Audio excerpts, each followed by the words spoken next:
இன்றைக்கி எங்கள் வீட்டில் நாங்கள் தயாரிக்கிறதான பிசிபேளாபாத் ரெடிமேட் பொடி வச்சே நாங்கள் ரொம்ப சுலபமாக தயாரிச்சிடுவோம். முதல்ல ஒரு 100 கிராம்ஸ் அளவு துவரம்பருப்பு எடுத்திருக்கேன். இதை நல்லா அப்படியே வாஷ் பண்ணிடலாம். ஒரு வாட்டி வாட்டரில் வாஷ் பண்ணிவிட்டு அது ஒரு குக்கர் பாத்திரத்தில் போட்டுடலாம். போட்டுட்டு எந்த கப்பால் பருப்பு அளந்தோமோ அதே கப்பாலேயே 3 கப் அளவு தண்ணி சேர்க்கலாம்.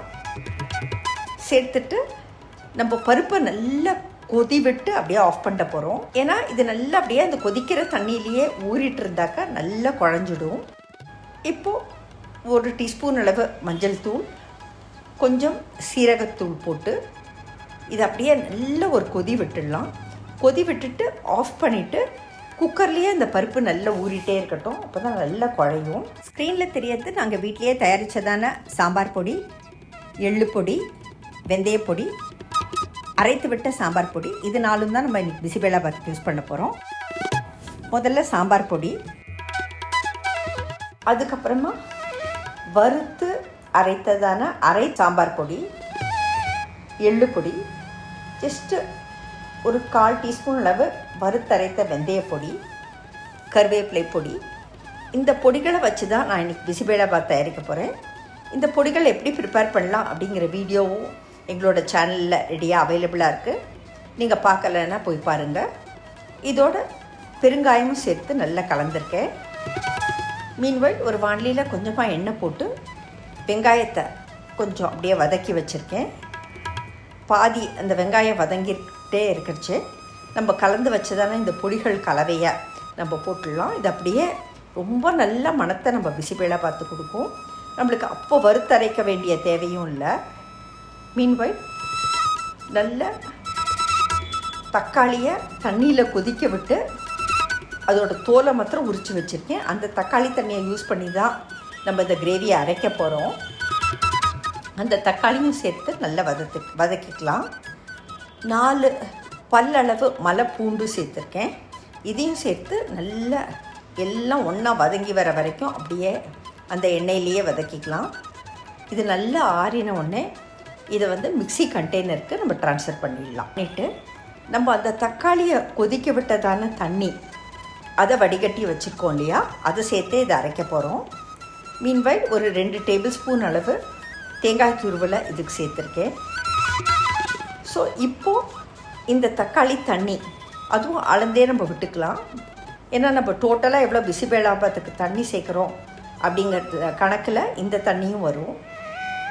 ஸோ இது இந்த தக்காளி கொதிக்க விட்டதான தண்ணி எனக்கு 2 கப் அளவு இருந்தது. ஸோ அந்த 2 கப் தண்ணி போட்டே நான் இந்த கிரேவியை அப்படியே நைஸான ஒரு பேஸ்ட்டாக அரைச்சி எடுத்துக்கிறேன். இப்போது நல்ல கொதிச்சதான துவரம்பருப்புக்கு இந்த கிரேவியை ஆட் பண்ணுறேன். துவரம்பருப்புக்கு நம்ம ஆல்ரெடி 3 டம்ளர் தண்ணி சேர்த்துருக்கோம். இப்போ 1 கப் அளவு தண்ணியில் புளியை நல்லா ஊற வச்சுருக்கேன். அந்த புளியை கசக்கி அப்படியே வடிகட்டுறேன். ஸோ டோட்டலாக 6 கப் அளவு தண்ணி. எந்த கப்பால் நம்ம துவரம்பருப்பு அளந்தோமோ அந்த கப்பாலேயே 6 கப் அளவு நம்ம தண்ணி சேர்த்துருக்கோம். நல்லா கலந்து விடலாம். இப்போது எந்த கப்பால் பருப்பு அளந்தோமோ அந்த கப்பாலேயே 1 கப் அளவு அரிசி அளந்துக்கலாம். அதை நல்லா களைஞ்சிடலாம். பிசிபேளாபாத்துக்கு மாத்திரம் எவ்வளோ அரிசி சேர்க்குறோமோ அதே அளவு பருப்பு சேர்த்தா தான் ரொம்ப அந்த ஆத்தென்டிக் டேஸ்ட் நம்மளுக்கு கிடைக்கும். ஸோ 100 கிராம்ஸ் ஆஃப் பருப்பு நான் எடுத்தேன். 100 கிராம்ஸ் ஆஃப் அரிசியும் நான் போடுறேன். போட்டுட்டு இதை நல்லா கலந்து விடுறேன். இன்றைக்கி நான் யூஸ் பண்ணக்கூடியதான காய்கள் கேரட்டு, பீன்ஸு, முருங்கைக்காய், முள்ளங்கி, பூசணிக்காய், இந்த காய்களை தான் சின்ன சின்ன பீசஸாக கட் பண்ணி வச்சுருக்கேன். முள்ளங்கிக்கும் கேரட்டுக்கும் தோலை சீவிட்டு இந்த மாதிரியான பீசஸாக கட் பண்ணி வச்சுருக்கேன். இதில் பூசணிக்காவும் தண்ணி விடுறதான காய். ஸோ ஜஸ்ட்டு இன்னும் 1 டம்ளர் அளவு நான் தண்ணி சேர்த்துருக்கேன்.